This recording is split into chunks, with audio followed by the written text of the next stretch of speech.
Next, let us see 2-bit triple down counter using positive edge triggering. First, let us see the logical circuit. So 2-bit we are taking, so we have to take 2 flip-flops. So let us take JK flip-flops. So I am taking J1, K1 and the values are given like this. The outputs of this flip-flop is Q1 and then Q1 bar. So let us take other flip-flops, that is J2 and then K2. The inputs for this, Q2 and then Q2 bar.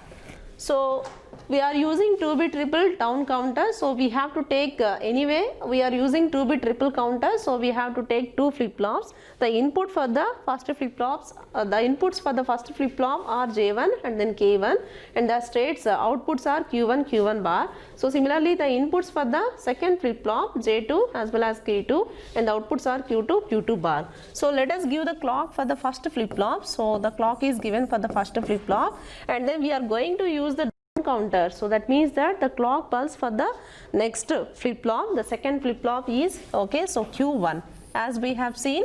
So the clock pulse for the down counter, it is Q1. So we have to give like this. So this is the logical circuit, and then we have to give the inputs for J1 as well as K1, so similarly J2 as well as K2. So this is the logical circuit for 2-bit triple down counter using positive edge triggering. Next, let us see the timing diagram. See, we have to take the clock, and then we have to take Q1 and then we have to take Q2. So based on the Q2 and then Q1, let us see the counting values. And then, so let us draw the timing diagram. First, let us take the clock. So the clock will be, the clock is acting like this.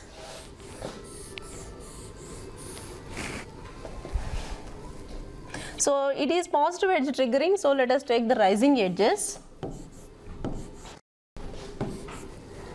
So this is our clock. So let us take Q1. So the Q1 is based on the clock. So let us take the Q1. So Q1 starts with 0. So this will be in the same state until it sees the next rising edge. So it is changing the state now, and then this will be in the same state until it sees the next rising edge. So like this the Q1 works accordingly the clock pulse. So let us note the rising edges for the Q2. Let us note the rising edges for Q1. So because based on the Q1 the Q2 is going, based on the Q1 Q2 is deriving. So let us take Q2 now. So the Q2 starts with 0, and then this will be in the same state until it sees the rising edge of Q1. So here we are seeing the rising edge of Q1. So this will be in the same state until it sees the next remaining next rising edge. So here we are seeing the next rising edge of Q1. So this will be in the same state until it sees the next rising edge. So this is our Q2. So here 0, and then this is 1, 0, 1. Let us note 0, 1. So 0 and then 1. Now let us note the values. So we are taking the clock, and then first you have to write Q2 and then Q1, and then next let us take the count values. So always the clock will be high.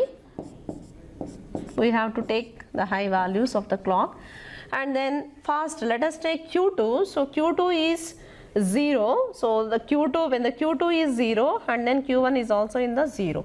And then when the Q2 is 1, so let us note the clock pulse values here.